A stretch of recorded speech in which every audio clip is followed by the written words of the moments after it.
Hello, I'm Tom Farrar. And I'm Lisa Liu. Behind us is a beautiful American city that some people may call paradise.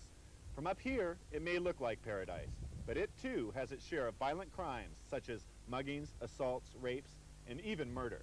It's a fact that most people would like to believe they'd never be a victim of a violent crime. But did you know that your chances of being a victim of a violent crime are much greater than your chances of ever being involved in a minor traffic accident? You might think this only affects people in larger cities, but realistically, it affects everyone at any age in all parts of society. Self-defense for everyone is designed for all of us who are tired of living in fear in our everyday lives only because you have not been shown what to look for or how to avoid a potentially dangerous situation. If you think we're trying to frighten you with these statements, you're right, we are. Police department statistics show that in your lifetime you will be a victim of a robbery or some kind of personal assault. This action-packed informative show on self-defense is desperately needed in our society today. Some of the experts appearing on the show will be James Liu, one of the most active contributors to action-adventure films and television. James was publisher of one of the most popular martial arts magazines in the world, and choreographer and associate producer of the movie Big Trouble in Little China. Also, Tom, there's Gerald Okamura, known as the man of many weapons. He has many film credits to his name, such as The Octagon with Chuck Norris and The Sword and the Sorcerers. And then there is Refugio Flores, a full-contact karate champion who is also famous for his work with children. And Daryl Gooden, well known for his work with rape crisis centers and self-defense against rape, and also teaches the military. And last but not least, there's Tom Farrar, who's been teaching self-defense to the media for years. Now, the rise in violent crime leaves every citizen a potential victim. Everyone viewing the show, even once, will learn enough through awareness to make their world a safer place. Now let's take a look at self-defense for everyone. This program is divided into two easy-to-learn sections. Part 1 is self-defense options, and Part 2 is basics of self-defense. The first of the two sections is options of escape for different threatening situations that are likely to occur in a person's lifetime. After you see each situation, you will be given several methods of escape taught to you by one of the masters. Then we will go back to our victim and see which method they chose to escape the situation.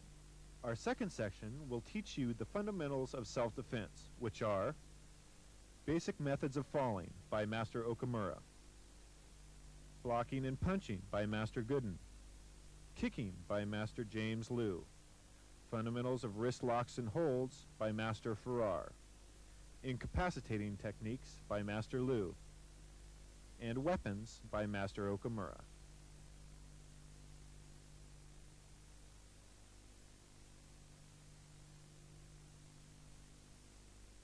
Now, most of us would feel safe walking in the park in the middle of the day, but just how safe are you? This young lady is preoccupied with other thoughts, so she is completely unaware of what is about to happen to her. What are her options? Let's go into the studio with the masters and find out. As the person comes up to the victim, he grabs him. The victim breaks the arms away and he grabs the wrists. As we struggle, I kick him into the shin with my right foot, placing my right hand on his right hand, bringing my elbow over and bringing him down, causing pressure on his wrist. When he's down like this, he's vulnerable for a knee attack to the chest, which knocks him down, giving me time to run. When I run, the best advice always said is to scream fire, not help or rape, because more people will come if there's a fire because they're afraid something they own is on fire. The next part of it, I'll be doing it by myself. The person comes up, he grabs me, I break the grab away, placing my foot into his shin, grabbing his hand with my right hand, grabbing his right hand, bringing my elbow over, bringing him down.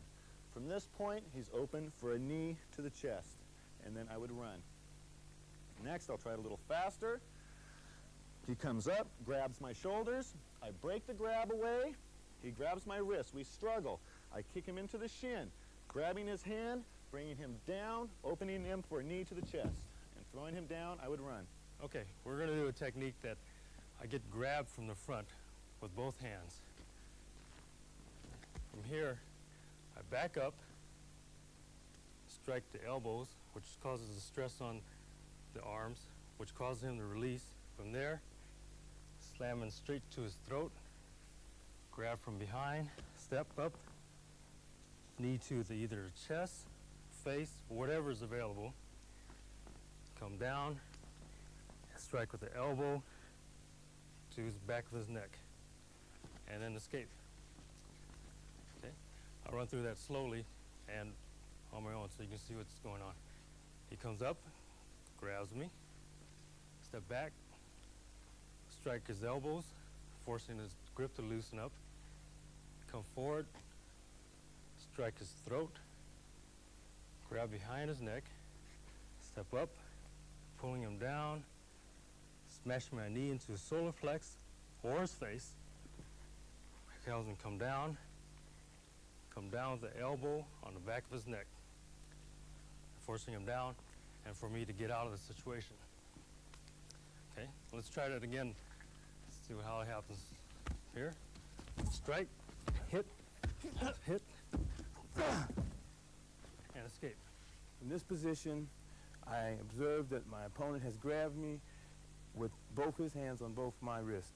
What I'll do is execute a wrist release by going against his thumbs, reverse the grip, kicking to the groin with the whole shin. As he comes down, I attack the nose with the palm of my hand, executing a palm strike. Again, to demonstrate the technique in a little bit slower fashion. First, I'm grabbed by both my wrists by the opponent. I reverse the grab and grab my opponent, execute a front shin kick to the groin, and as I come forward, my momentum carries me forward, and I execute a right palm heel to the nose. I will demonstrate now for you a little bit faster. He grabs, I release, kick, groin, nose. The technique that we were going to be working in at this point, he grabs you in a double wrist grab. You grab the wrist, you grab the other one as you sidestep, throwing him off balance. Follow it through with an elbow strike. Continue the movement, elbow to the back of the head. Then from this point, follow it up with a knee strike. Then back into a defensive stance away from the opponent where he might not reach you. Okay, I'll do this slowly by myself this time. As the person grabs me in a rear grab from behind, I take a step to the side, throwing him off balance. Elbow to the side of the face. Continue my action, following through with an elbow to the back of the head, knee strike, then back into a stance. Now this time I'll be doing it just a little bit faster. Sarah gets a hold of me from behind, elbow, then back into a defensive stance. Now let's see which option she has chosen to make her escape. The main lesson here is that if you are totally aware of your surroundings, you may be able to avoid a confrontation altogether.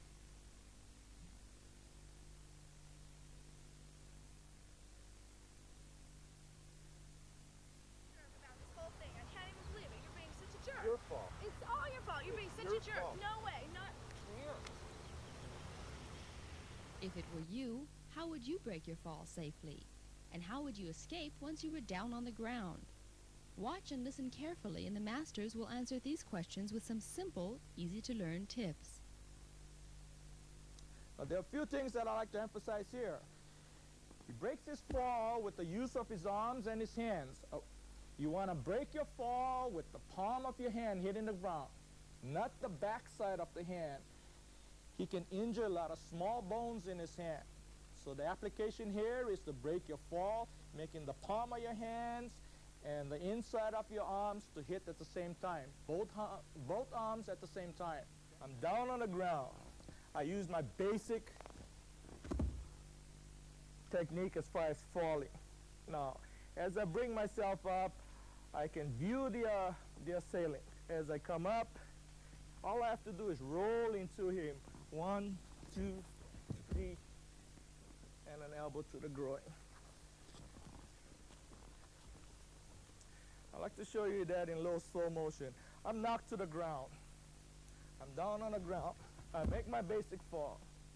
Now, as I bring myself up, I size up the opponent. As his foot gets in, I come around, wrap around his foot, and just lean into him, follow my momentum, elbow to the groin. I'd like to show you that a little faster. He knocks me to the ground. I'm down. As he comes in, I'm here, elbow to the groin. And I make my way out. I've been knocked down on the ground. Okay. And usually you think of yourself being helpless on the ground. But you take your fall as we've shown you earlier. What I do from here is pop up, your right leg snaps out, break the nearest leg to you, hook behind, bring him down, and as you come up, grab him from behind the head, pull up, slam his face down to the ground, and disable him and escape. Okay? Okay? Let's just see it as a technique-wise. Taking your fall, springing back up, guard yourself, strike his knee, hook around with your left foot, bring your right leg hooking over, bring him down, coming up on your opponent, grabbing his head, slamming him down into the ground. Okay, getting up and escaping the situation. Okay, okay, here we are. You push down, kick, down. After you use the technique to break your fall, which you have already heard the lecture on in this tape, you come up on the back of your hands. Sitting up like this, the attacker comes at you. He steps left, he steps right. You guide his right foot out, bringing his weight forward just before he steps down, kicking to the groin, which is right in front of you. Lay down and place your left foot straight out in front of you, kicking with your right foot to his right knee, bringing him to the ground. As he sits up, as you start to get up to come back at you, you're ready to kick him away as you begin to run. I'll try it once by myself. I've thrown to the ground. I break my fall. I come up, ready for the attacker. As he steps forward, I guide his foot out, kicking him into the groin. Slide to my left foot down, kicking him into the knee. As I start to get up, he comes at me one more time, kicking him in the chest, and I run. As you can see, she's learned to break her fall with both her arms. Now let's see how she escapes.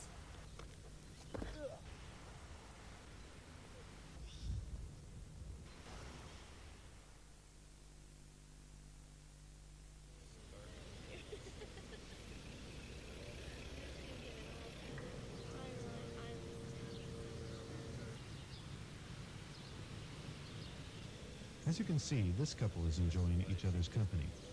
They are totally unaware that they are being watched by two thugs. Hey, how you doing? Good, how are you? Okay. Hey, give me your wallet, man, or he's gonna cut her. When the couple realizes what is going on, it is too late. Let the masters show you how to escape a situation like this. Okay. First, I'll demonstrate a technique for the couple in the park while being attacked by two assailants.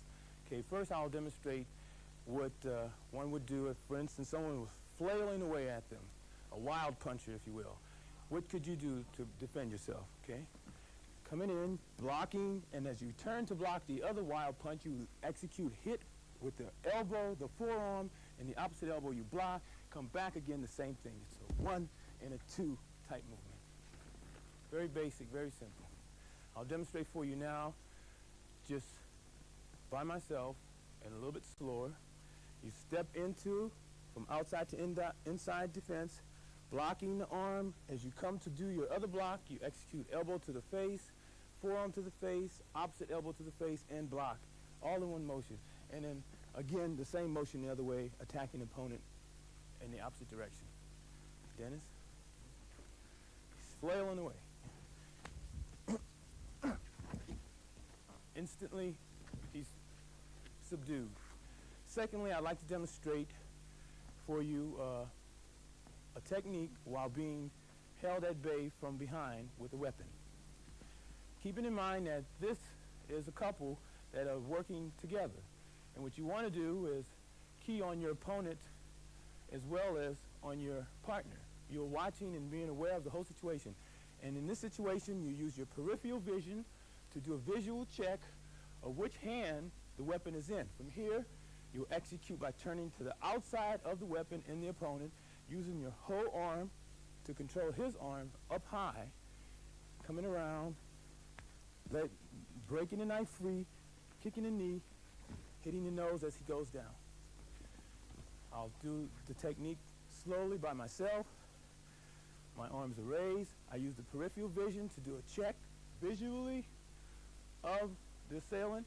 When I turn, I make sure I turn far enough out of the way, using my arm to defend and block, and then just using the pivotal point of my shoulder, swing it around, breaking the grip on the knife, execute a side kick to the knee, breaking the nose.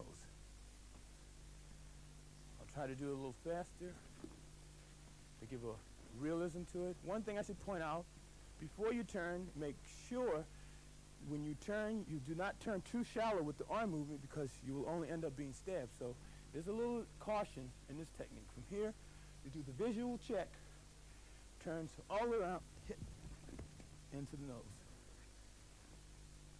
Okay, this technique that I'll be demonstrating next would be for 2-on-2. It could be a husband and a wife combination, a girlfriend and a boyfriend, or 2-on-2 anyway. Now the situation is this, is where my other partner would be attacked, and the first attacker comes in and gets a hold of me in a single-handed grab.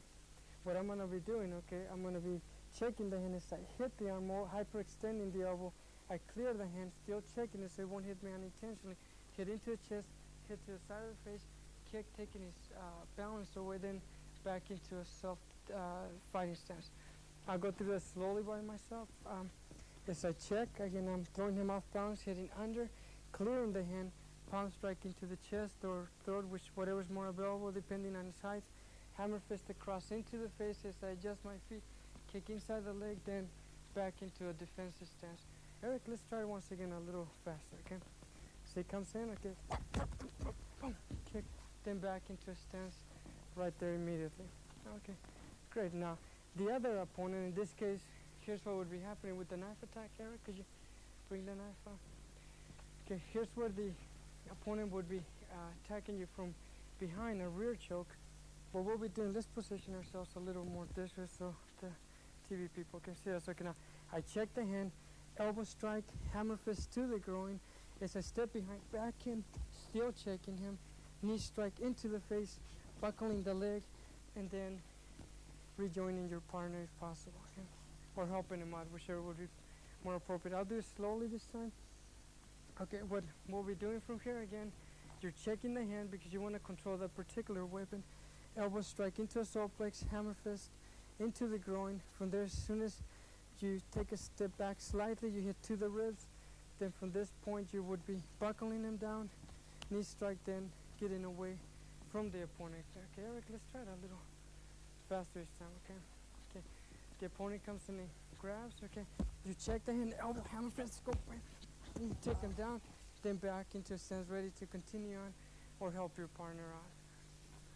Two thugs come up, they hold a knife on the woman of the couple and grab the man of the couple demanding money. As they grab the man, he takes the person, as the man pulls him in, he goes with the momentum of the attacker pulling him in, grabbing right behind his head with the thumbs of both hands on the cheek, like you see on the cheek facing you.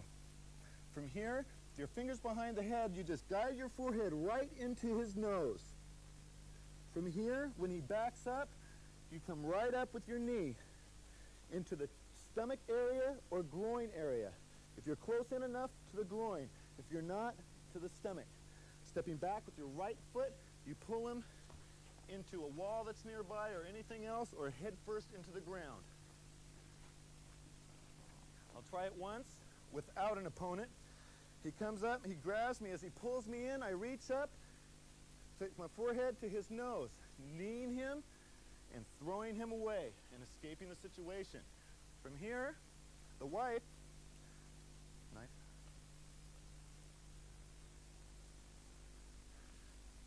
seeing the other victim sees me begin to attack the other person, though he has the knife on her throat. When he does this, she takes this time for him to look away and takes advantage of this situation, pulling the knife away from his neck, from her neck, cutting the wrist. From here, this takes his attention to his wrist, turning his wrist, throwing him down, kicking to the armpit, pulling the arm and the knife right out, and running away. I'll try it once by myself. The attacker looks away. I grab the knife away, cut the attacker's hand, twisting, causing pressure on the wrist. I throw him to the ground, kicking to the armpit, pulling the knife out, escaping the situation. One more time on the attacker. Comes in, he holds the knife. He looks down, takes the knife away, cut him, throw him down, kick, take the knife away, escape the situation. Hey, man, I don't have any money. If I did, I wouldn't give it to a couple jerks like you. This couple took a chance that their assailants were bluffing, and it worked out to their advantage. But remember, each situation is different.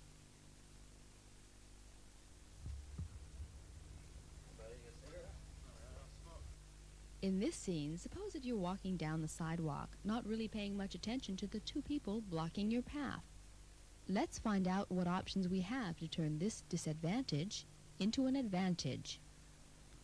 I have two punks trying to take what they can from me.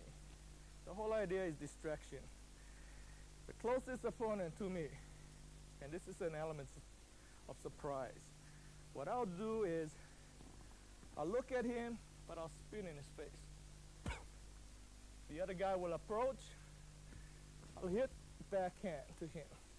Now, let me do this by myself, guys. Guy comes at me. The element surprise here is that when you spit in anybody's face, the normal reaction is for him to cover his face. So that's the distraction that I want. Turn, spit in his face, and give him a good shot. As the other opponent approaches you, hit, follow up with a backhand. Your momentum takes you out of the situation. Let me do that a little faster with the two guys. Again, here these guys come up and see what they can get out of me. As I turn to this guy, I feel bang, boom, and I'm out of the situation. Simple. Okay, now we have a situation of two people confronting you. So you're walking down and you assess the situation and try to, again, find a position that puts you at an advantage. Okay. Okay. From here, I'm a fake coming at the first opponent in front of me. From there, as he's backing up and the other fellow is coming at me, come back with an elbow to his face. Okay. Grabbing his arm. From there, striking with the fire forearm to his throat, knocking him into his opponent, eliminating both of them. What this does, instead of trying to fight two people, I'm trying to eliminate the advantage they have by blocking one person out of me. Okay, so what we do is, again, you fake, go towards the first guy, elbow strike, the face, grabbing the person's arm, from there, strike with your entire forearm to the throat or face, whatever area, and driving him all the way past, right into the other opponent's body, and knocking both of them down so you can escape. Okay, let's try that a little bit stronger and faster. Here, fake, elbow, pull him down. Technique number 3, what I'm going to be doing is for two people attacking me. Now what's going to happen, Eric, is going to be grab me from the front and the other person grab me from behind. Now what I'm going to be doing is as I check, I'm going to be doing an elbow strike, a kick to the groin. I follow through with a forearm strike, continuing my actions. I hit him, palm strike to the stomach, knee strike, and then low kick into the leg. Then I'm back into a defensive stance. Okay, I'll do this by myself, and then we'll do it with the two attackers as you block, hit, from there, knee, kick, then back into a stance. Okay, gentlemen, okay. So, the third, okay, the get a hold of it from there, keep block, boom, hit, boom, knee, boom, rear kick, then back into a defensive stance. As they come up, one approaches me, say he asks me for a cigarette. He asks me for a cigarette and pushes me. I say I don't smoke. This one says, then how about your wallet? As he does that, before he gets T of wallet out of his mouth, I come down, hitting to the groin. The reason I attack him before either one swings is because by this time I know what they want. They want to steal my money, and besides, they'll most likely assault me. From here, I elbow him to the chest, knocking him away from me. He sees this and throws a punch. I do a basic block, outside block, which you will also learn in this tape, blocking his arm. Pulling him in with his momentum, I grab him right over the right shoulder with my right hand. Bringing my right knee up, I kick him into the chest. From here, he's got the wind knocked out of him. I bring him in, right into his partner, and run out of the situation.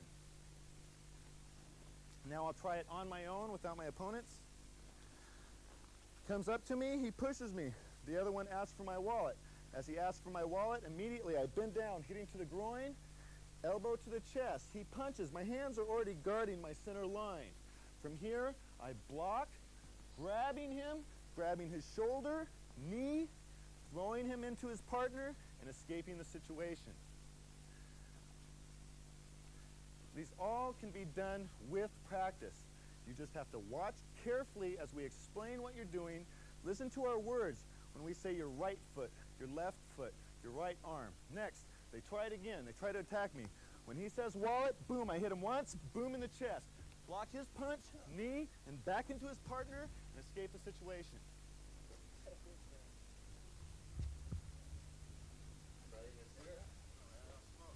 How about your wallet? He escaped by using one opponent as a weapon against the other.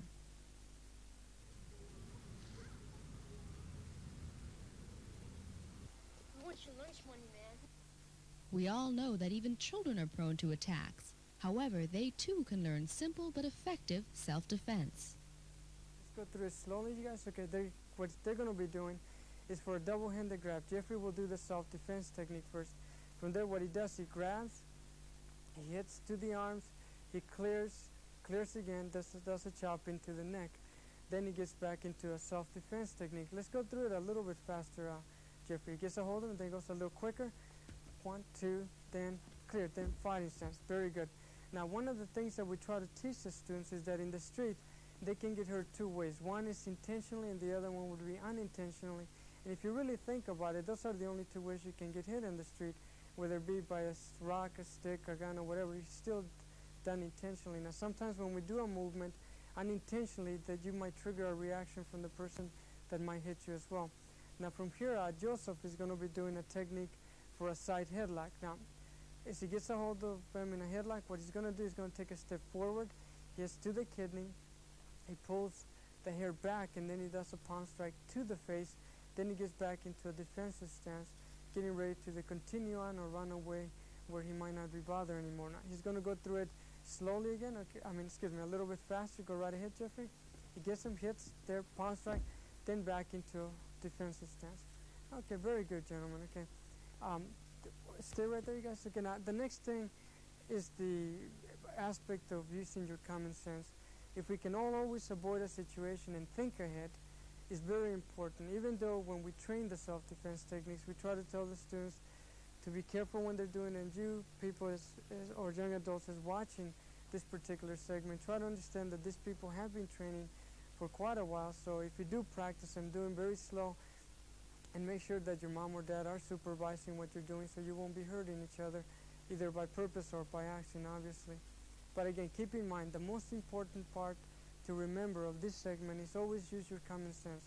Be aware of your environment, be aware of where you're at all times, and try to stay away from areas that might be dangerous to you. It could be dark alleys, it could be, when you see people that you don't know coming towards you, try and go the other way, or run if you have to, because that works as well. Try to understand that these students have been practicing for a while, and we wouldn't like you to practice it on your mom or dad or yourselves or your friends. It's strictly should be done, you know, very slowly and with the supervision of your parents so you won't be hurting each other.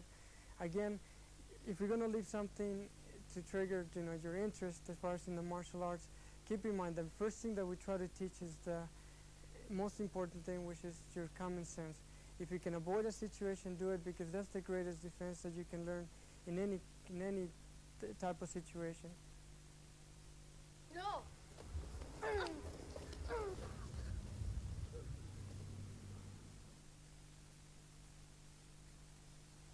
First and foremost, children should be taught the importance of being aware of strangers. If a stranger does not leave you alone, it is your right to use whatever means necessary to defend yourself. But of course, if at all possible, avoid the confrontation. This is the smartest self-defense. Children are abducted every day. This child believes he has a safe path around the car and the stranger, but as you can see, it is not as safe as he thought.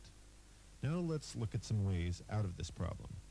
In this particular situation, what I'm going to do, I'm going to be using Jeffrey to demonstrate one of the self-defense techniques. Now in this particular technique, what he's going to be doing is going to be where I lift him actually off the ground. Now in this case, what I'm doing, I'm going to be getting a hold of Jeffrey. He's going to be doing it slow. He does a backhead strike, he does a kick right into my knee, and then a cloth strike right to the face, and he's getting ready to run away from me. So let's go over the situation again. Now what I'm doing, I'm going to be surprising him. I'm going to go through it a little bit faster. So I come in and get a hold of him, hits, kicks, palm strike, then he's ready to run away from me. Okay, thank you, Jeffrey. Now the next thing I'm going to be doing is getting Jeffrey up here. He's going to be demonstrating another technique. Now the technique is going to be done where his feet are on the ground, so now he can use that as a form of a support. Now what I'm going to be doing here is he's there. He's going to go through it very slowly. I come in and I attempt to choke him, either to pull him into a car or just to control him somehow. Now from here, what he's going to do is going to check my hand. He's going to kick right into my leg. From that point, he's going to wind away from me and then do a kick and then get ready to run away from me, so he won't be in any particular danger at this point. Let's go through that again a little faster, okay, Joseph? So I come in and say, grab him, kicks, he kicks again, then he gets ready to run away from me.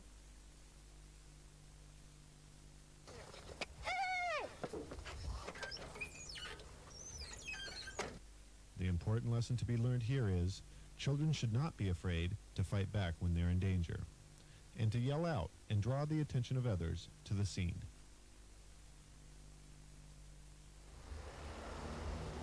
Hell, man, you got the time?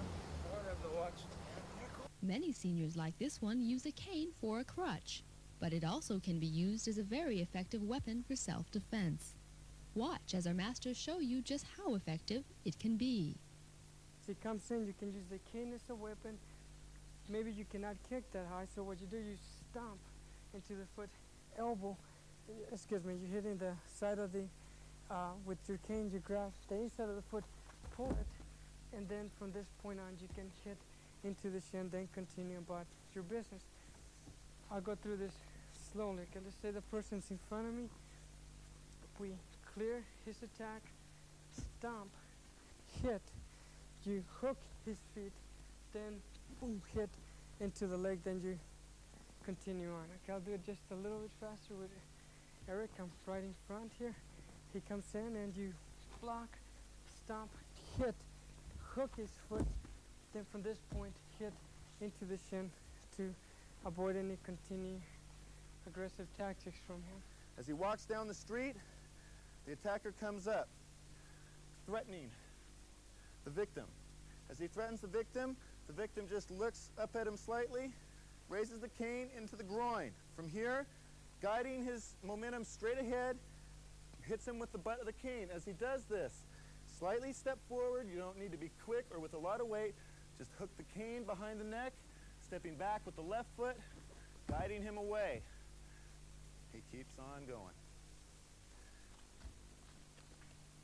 Once by myself, he's walking down the street. As he does, he's threatened, hits to the groin, hits to the nose, hooks him, throws him to the ground, and keeps going. One more time fast.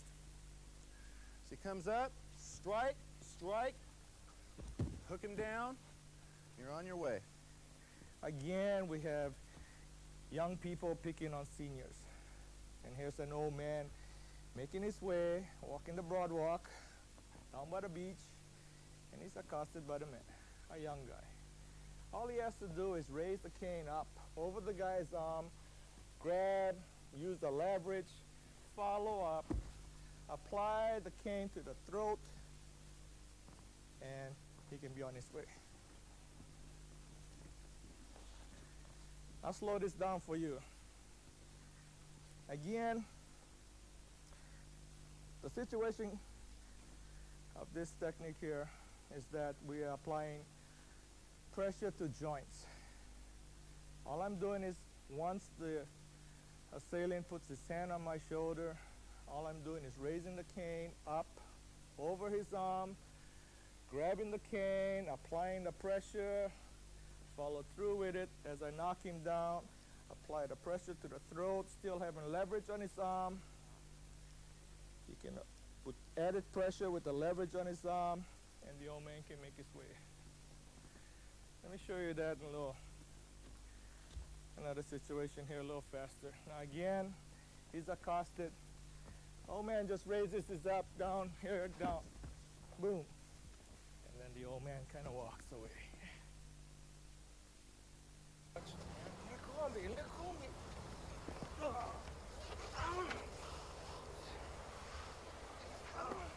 As you can see, this elderly man has used just enough force to defend himself and escape.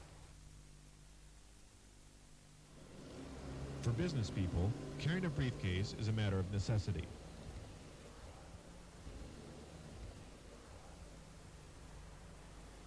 Yeah, what do you got in that briefcase there?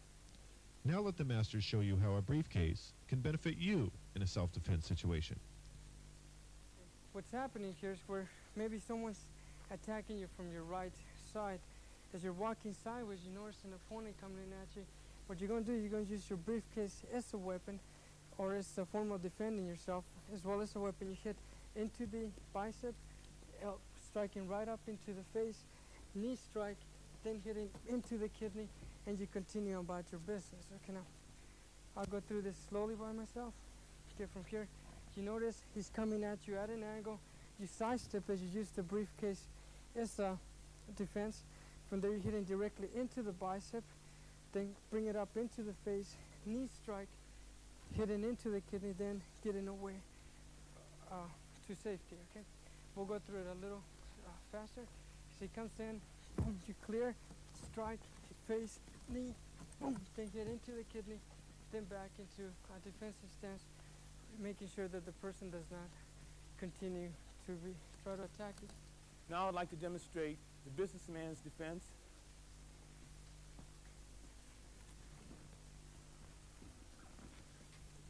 And from here, man is coming from work, whatever, he's approached by an assailant at knife point.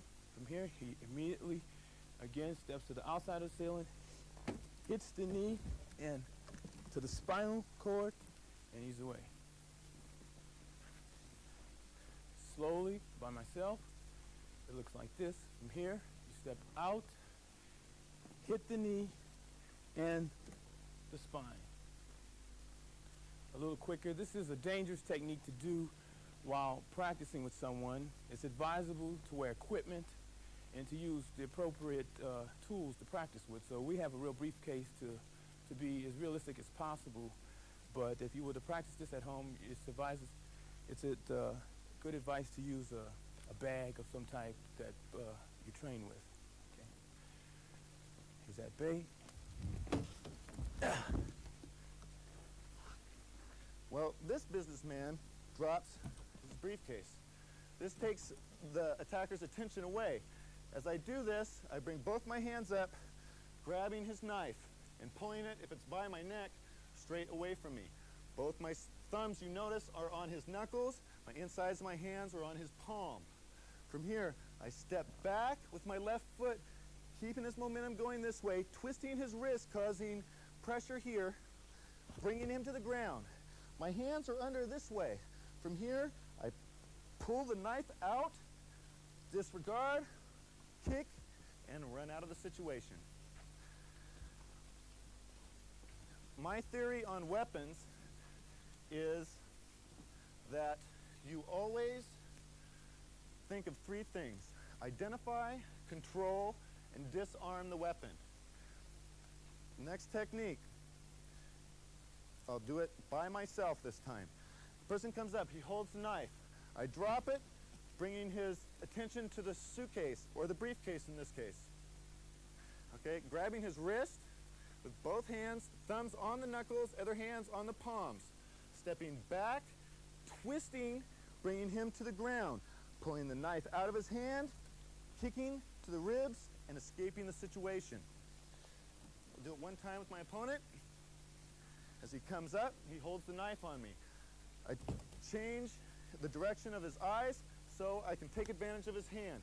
Grabbing with my thumbs on the knuckles, bringing him down, dislocating the knife from his hand, kicking to the ribs, and escaping the situation. Oh, you can have it. Hey! Remember, any object can be used to your advantage.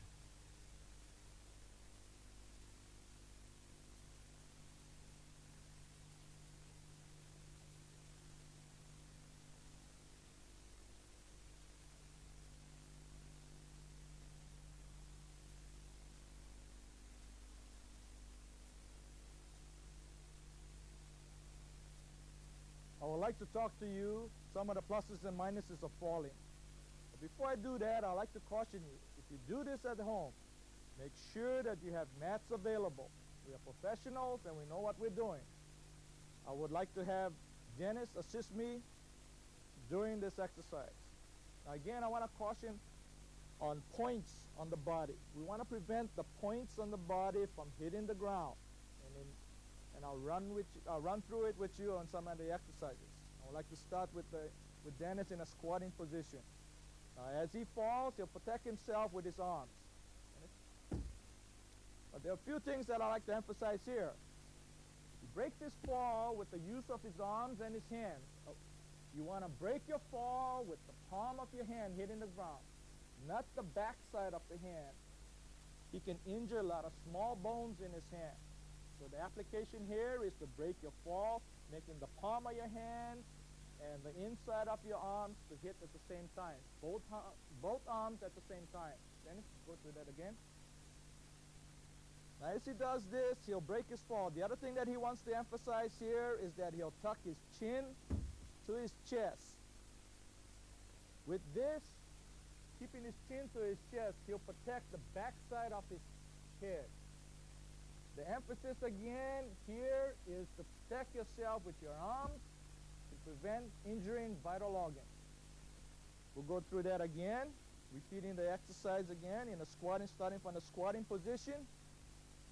He'll fall and then he'll protect himself. Good. One more time, Dennis. Come up again in a squatting position. He'll do that. He'll fall back. He'll protect himself. Now, besides falling directly back, he might fall on his side. As he does this, he'll protect himself not only with the use of his hand and his arm, but also the side of his leg. He'll make sure that he's not hitting any points like the ankle bone. He'll also use the base of his foot to protect himself. Now, basically what we want to do when we protect ourselves falling to the side is that the arms, the hand, and the side of the leg, as well as the bottom of the foot, hits the ground at the same time. This will help him protect himself.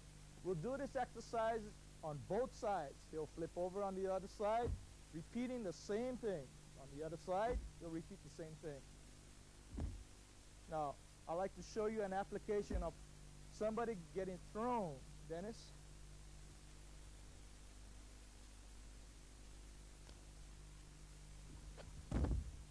You can see what the student has learned now is to fall, break his fall on the side of his leg. He also applied pressure for support with his arms and his hands. He utilized the base of his foot. Again, in a practical situation, Dennis, when an opponent comes and be a exercise falling on the back, he approaches me with the fall down. As you can see, he fell on his back, but he protected himself using both his arms. I had utilization of his legs. He couldn't utilize his legs, so he utilizes his arms. Another application. The thing that we want to caution you again is not to get in a squatting position. If the individual should try to restrain from falling again, the thing that we want to caution you is that sometimes it's best to complete the fall. In this type of situation, you might strain your elbow, your shoulder joints, or even your wrist.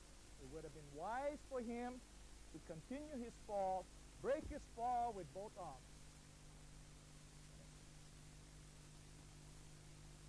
Again, walking through some of the things that we talked about is that we want to protect ourselves on the points of the body.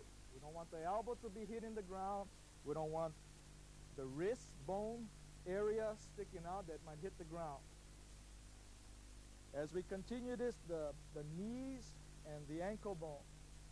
Now, another application or an exercise that I want to take you through is a row type of exercise. Starting off with your legs apart. So try to use his right hand reaching for his ankle. As he does this, he'll go into a roll type situation. As you can see, he has applied what he has learned. He used the bottom part of his hand, the inside of his arm, as well as the side of his legs. Dennis, one more time. Again, I want to emphasize that you want to run through these type of basic exercises and be familiar with your surroundings. And again, I caution you that when you do practice these exercises, make sure that you're doing it on some well-padded equipment.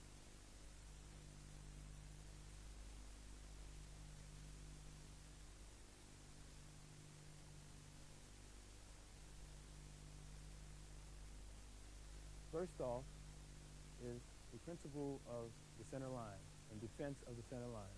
This is an imaginary line that runs from the tip of the head and to the bottom of the feet. And upon this line, you'll find either directly lying on the line or within inches of the line, many of the body vital points. The eyes, the nose, the fulcrum, the base of the chin, the throat, the solar plex, as well as the knees, all lie within inches or directly on this line. The second basic principle I would like to point out for you is the fact that while executing a block, you should parry. And parrying is another basic principle used in blocking. And Dennis will demonstrate the parry. First to the left, to the right, and then to the left.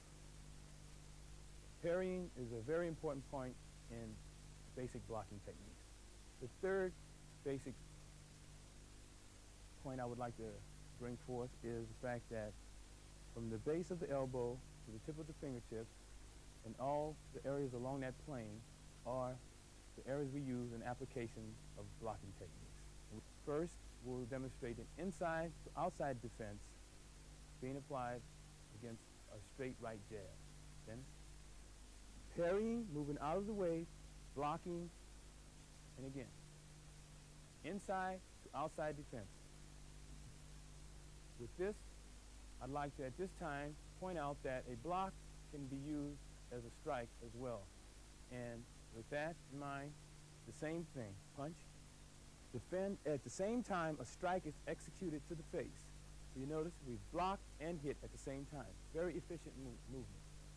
With that, keep in mind that position, destination, and speed are basic things that relate to blocking and very important while doing the technique. Now I'd like to demonstrate an outside to inside block against a hook punch from the left. Dennis?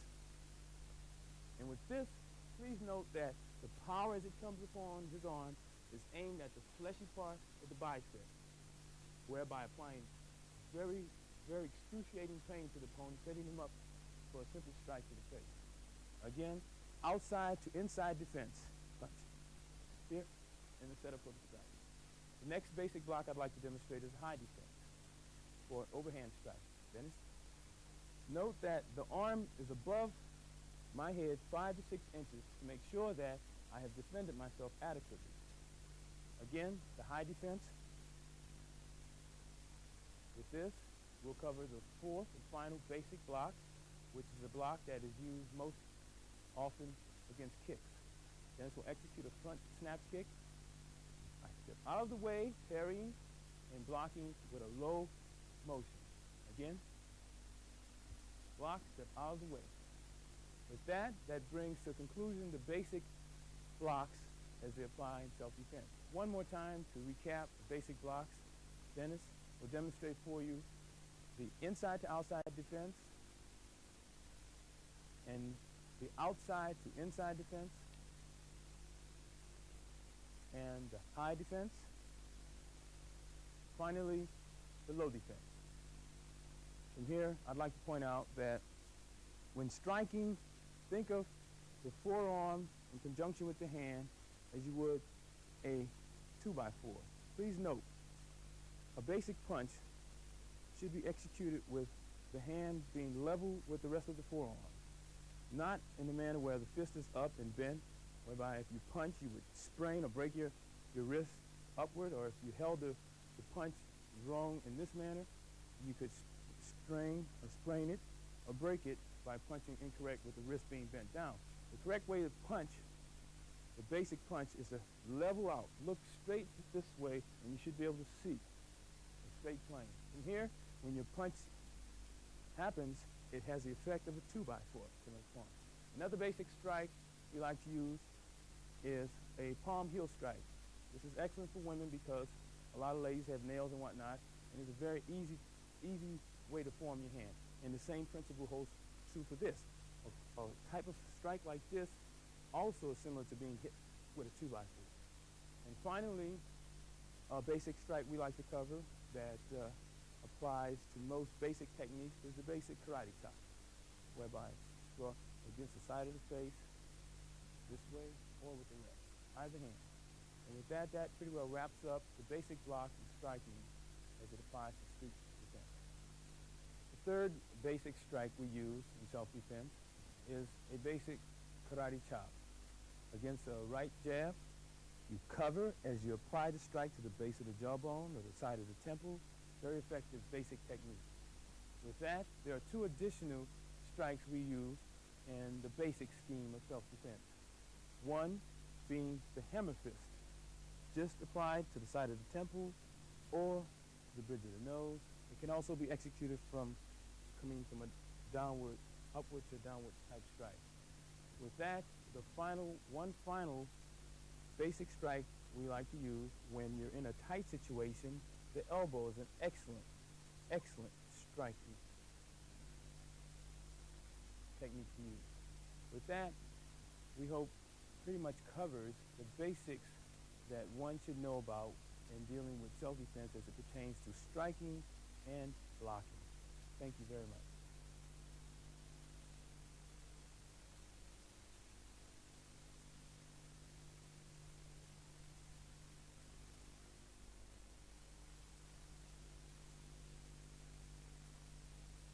We're going to show you all the different possibilities that the leg can offer.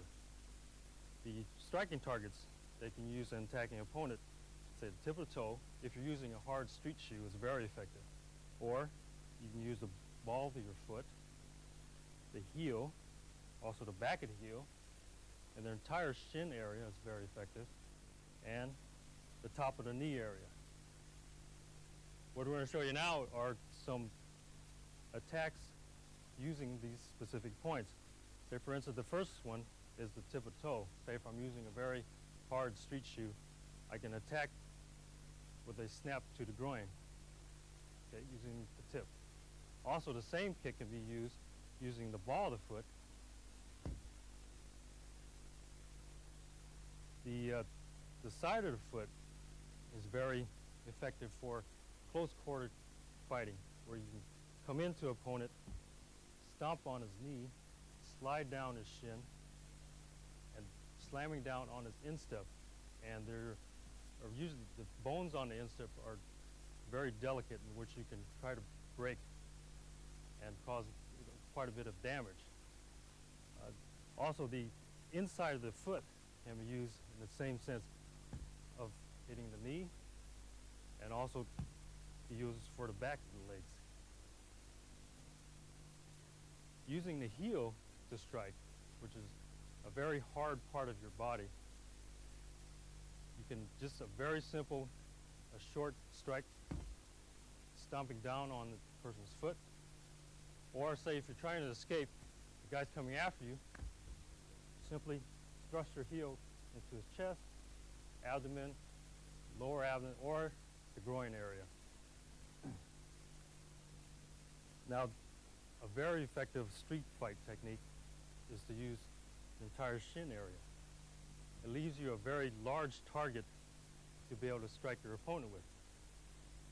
On this one, what we're trying to do is we'll hit the top thigh muscle, which will generally cramp the muscle and disable his foundation, his legs.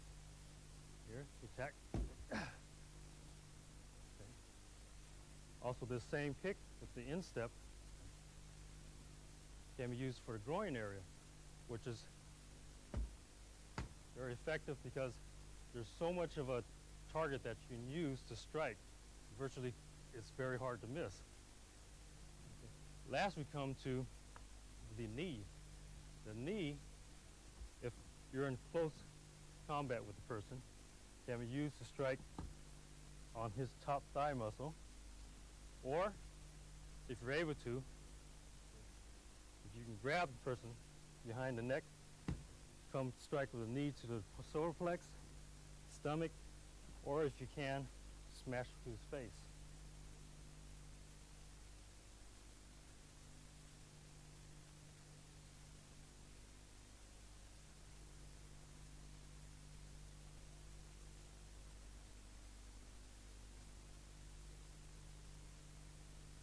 First, we are going to go over what the wrist can and can't do. The wrist can bend this way, it can bend this way, it can bend slightly this way, slightly this way. It can be turned to a point on either side. Okay. Now also with the wrist, you have to understand it's one of the joints in the body that has many bones in it. So it's very easily broken. Though some people do have thick wrists, there are other ways to utilize it. Say he grabs my hand. What I'm going to have to do is lock his hand to hold it here, which I turn my hand over on his wrist.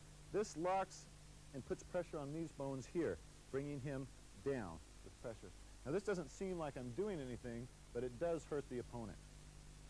Do it one more time. He grabs. I place my hand on his hand, circling over, bringing him down.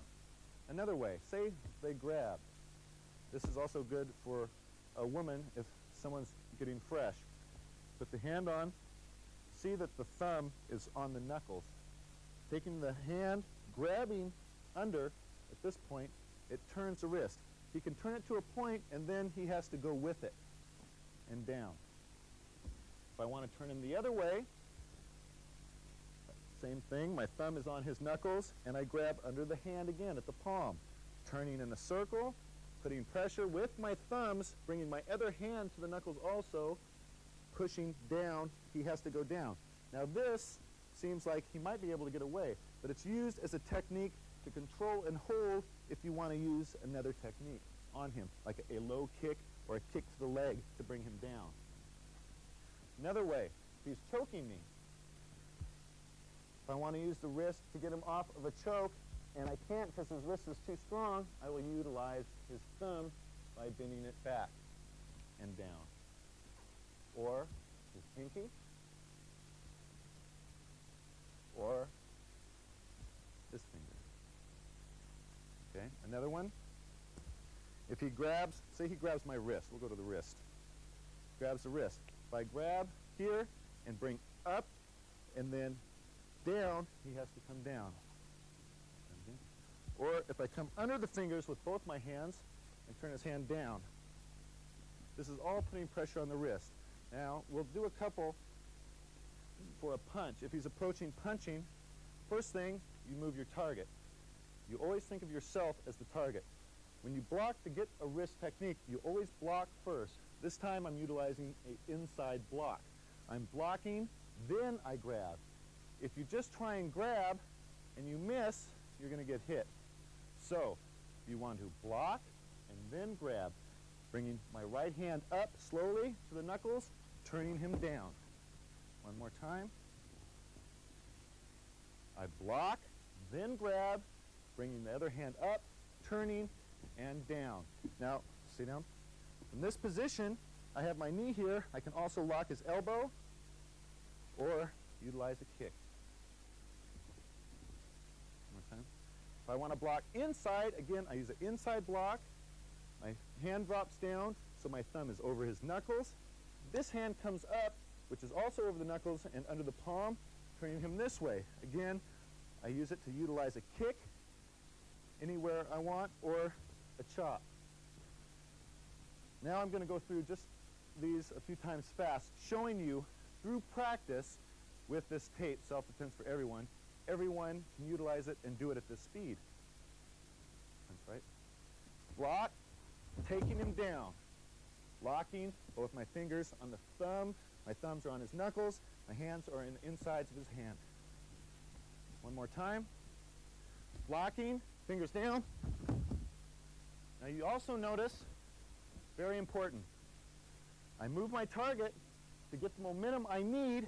I step back, giving him somewhere to fall to. One more time, watch again. As he punches, I block, grab. Now his momentum is moving this way. I use that and continue it down. From here, I can give him a quick kick and a run and escape the situation. If I want to do it from the inside, I block. Again, my hands are here. Bring him down. I can strike. Okay. A little faster. Block, fingers over, down, strike. One last one. He grabs my wrist, comes in. I grab, lock, over, he's down, strike. This is basic hand grabs, wrist locks in Self-Defense for Everyone that everyone can do if you practice time and time again. Watch the tape, go over it, think about what you're learning carefully, and practice it carefully. Thank you very much.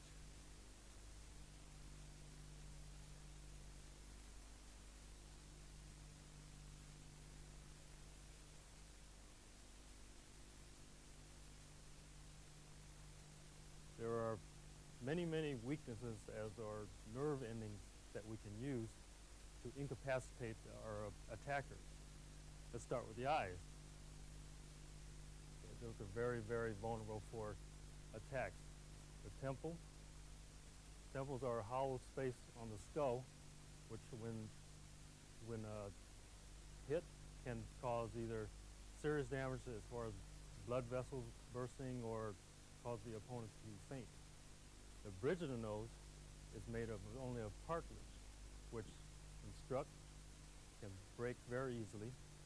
Also a very vulnerable part is the area right where the nose and the upper lip meets. The throat area, this area can be used very, very easily. And we have the groin area. And then we have the knees, which are very delicate material of the cartilage. The shin area, which are exposed with nerve endings. There isn't much protection on that area at all. So there's great pain if struck in that area. Okay. What can we do with these areas? The eyes, which are all we can think of giving a jab to the eyes. It's usually not that easy. What we found could be a little bit more effective is to actually use the hand as a claw, strike the face first, claw down, find the eyes, press in, and either gouge out your opponent's eyes because he's really coming to mean harm on your body, so you really have to take care of the guy. Okay. The temple we can strike with either both hands coming in this way, breaking the bone area. The bridge of the nose, as we saw earlier, we can use a hammer fist. The upper lip and nose area we can use as the heel of the hand and actually press upward, striking very, very hard, which can possibly push the bone up to the brain area and can cause very serious damage, possibly death, which is better him than you. And we have the throat area. Throat area can be used either for striking or we can use for choking. Best actually use the two thumbs and press them very hard, cutting off the wind, which could either cause your opponent to faint or just temporarily have this great deal of pain. The next area we have is the groin area, which we all know how vulnerable and how much that hurts. One way to strike that area is, say, with a back hammer fist, striking downward. There. Okay. Another way is also either when you're in tight, you use the knee. Okay. The next area we move down to is the knee area, where there's just soft cartilage, where it could be extensive damage because the knee is meant to move and bend forward only. Okay. So if we do strike at the knee and we strike right on front, pushing it back, which will cause it hopefully to go back past its extension point and break, which will cause a great deal of pain. The other way we can have injury come to the knee is have a blow come to the either side, striking. Most likely you would want to use a kick to the side. Okay. And it works either way, from outside or the inside. Okay. The next area we have is the shin area. The shin is a real nice target because it's a nice large target for us, so it's a little easier to hit. Same way we can use a kick. Kick right onto the shin area. Either kick straight forward into it or kicking and scraping downward.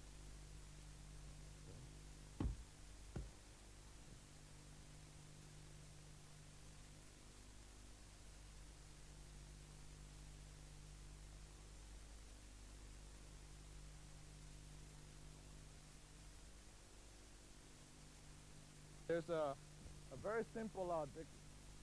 It's simulated. It looks like a pen. It looks like a pencil. I have an eraser on it. I have a clip on it. It looks like a pencil. But if I should grab it in a conventional way, and if I wanted to grab, I would have to use my thumb to hold it or my small finger to hold it in place. So I come up with some basic, very basic, 3 basic techniques that I want to go through with you.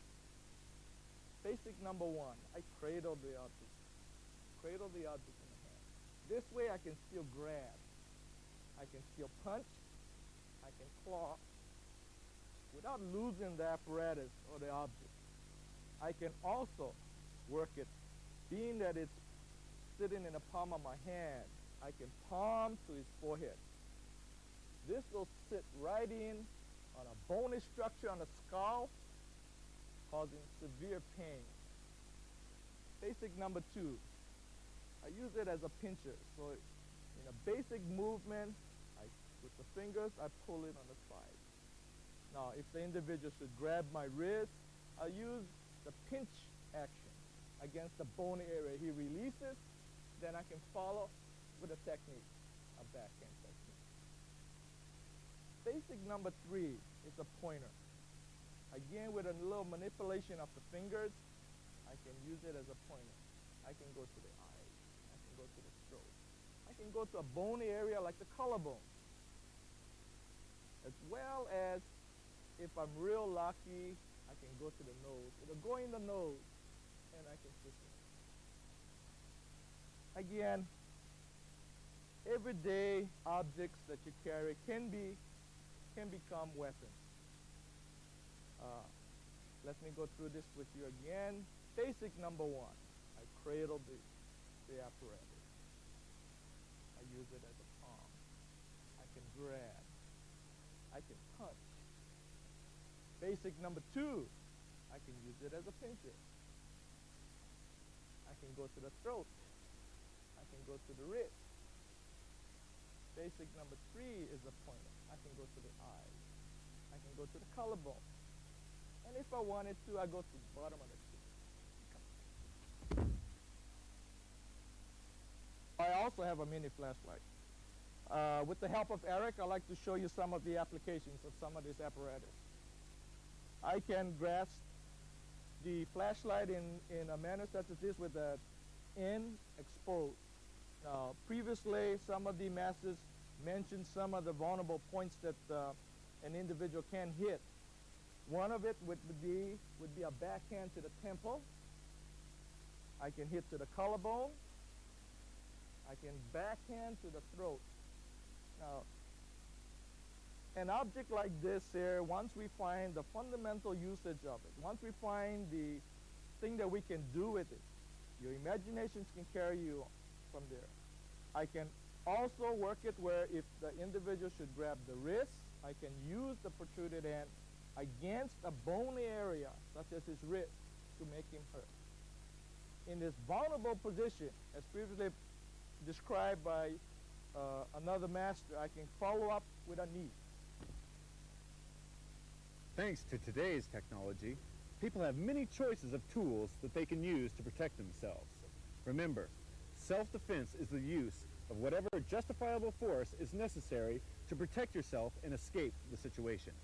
One of the tools that can be used is the stun gun, such as this woman has. She didn't just buy it and use it. She's been trained. As she walks to her car, she's been instructed to always be prepared. And that means having your defense tools, whatever they may be, ready. Because when you're attacked, it always happens without warning. Let's see how she handles the situation. In our next program, you'll learn in detail how to use this device safely. Through data compiled by rape crisis centers, we know that most women are raped by either someone they know as an acquaintance or in a date situation. Now, if you know and understand this, it'll not only make you aware, but also prepared to handle the situation. Understand that she's been asking him repeatedly to take her home, but he disregards her and takes her to a secluded place. Now he thinks he's in control of the situation. Unfortunately for him, he has less control than he believes, because she is aware and can calmly and assertively escape the situation. As he gets aggressive and physical, she reacts accordingly. Hey, you know you want it. I do not want anything except for to go home. It's late. Come here, It's you time gonna for get me. it, Please alone. Are you doing? Also in the upcoming video, you'll see how not to become a victim of date rape. Now, in future shows of self-defense for everyone, we'll show you how to teach your children code words to avoid possible child abduction, and simple but very effective exercises for everyone that will help you turn an attacker's advances against him, and how businessmen can use everyday items that they work with to defend themselves against muggers and thieves. And you'll learn everything there is to know about basic self-defense that will make you better able to cope in any situation. We will have the latest in crime prevention tips from police departments and rape crisis centers. So be sure to look for upcoming shows, which will help you live a much safer and healthier life. Thanks for watching. We're sure you found Self-Defense for Everyone interesting and informative. Until next time, remember, stay safe. And aware. Bye-bye. Bye-bye.